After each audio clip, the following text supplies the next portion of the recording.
Hi friends, എല്ലാവർക്കും നമസ്കാരം. ഒരു ചെറിയൊരു ടിപ്പുമായിട്ടാണ് ഞാൻ വന്നത്. നിങ്ങൾക്ക് ഉപകാരപ്പെടും. ഒന്ന് ശ്രമം നടത്തിയാൽ ഉറപ്പായിട്ട് നിങ്ങൾക്ക് ഇത് ഉപകാരപ്പെടും.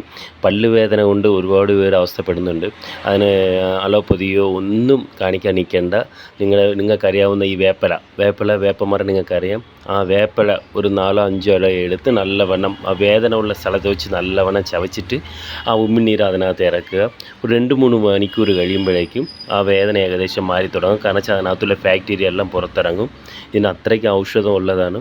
പക്ഷേ കയ്പ്പായിരിക്കും. എന്നാലും നോക്കണ്ട, നിങ്ങൾ ചവയ്ക്കുക. നിങ്ങൾ ഉറപ്പായിട്ട് നല്ല ഒരു റിസൾട്ട് കിട്ടും. ഇത് ഞാൻ നിങ്ങൾക്ക് 100% ഗ്യാരണ്ടി തരാം. ഇതെല്ലാവരും ഇത് പ്രയോജനപ്പെടുത്തുക. ഇത് ഭാവിയിൽ നിങ്ങൾക്ക് ഒരുപാട് യൂസ് ആകും. അത് എന്തായാലും ഞാൻ പറഞ്ഞത് നിങ്ങൾ മനസ്സിലാക്കിക്കൊണ്ട് ചെയ്യുക. വേറെ ഒന്നും ചെയ്യേണ്ട. 4-5 ഇല എടുത്ത് ചവയ്ക്കുക. കയ്പ്പ് നിങ്ങൾ മൈൻഡ് ചെയ്യേണ്ട. എത്ര കയ്പ്പുണ്ടെങ്കിലും മൈൻഡ് ചെയ്യേണ്ട. നിങ്ങൾ വേണമെങ്കിൽ നോക്കിക്കോ. എന്തുണ്ടെങ്കിലും ഞാൻ പറഞ്ഞ തെറ്റുണ്ടെങ്കിൽ നിങ്ങൾ എൻ്റെ ഈ വീഡിയോയിലിട്ട് മെസ്സേജ് ചെയ്ത് എന്നെ ചീത്ത വിളിക്കുക. എന്ത് വേണമെങ്കിലും ആവാം.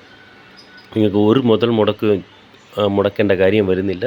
നല്ലവണ്ണം വേദന വരുന്നിടത്ത് നല്ലവണ്ണം ചവയ്ക്കുക. അപ്പോൾ ഈ ചാറെന്ന് പറഞ്ഞത് അതിൻ്റെ ഇടയിൽ കൂടെ ഇറങ്ങുമ്പോൾ തന്നെ ഏകദേശം അങ്ങ് ബാക്ടീരിയ അങ്ങ് ചാവും. എന്നിട്ട് ഒരു 3 മണിക്കൂർ കഴിയുമ്പോഴേക്കും ഏകദേശം വേദന അങ്ങ് മാറും. ഒരു ദിവസം ആകുമ്പോൾ പിന്നെ ഒട്ടും പറയണ്ട. ഗുളികയും കഴിക്കേണ്ട, ഒന്നും കഴിക്കേണ്ട. ട്രൈ ചെയ്യണേ പ്ലീസ്.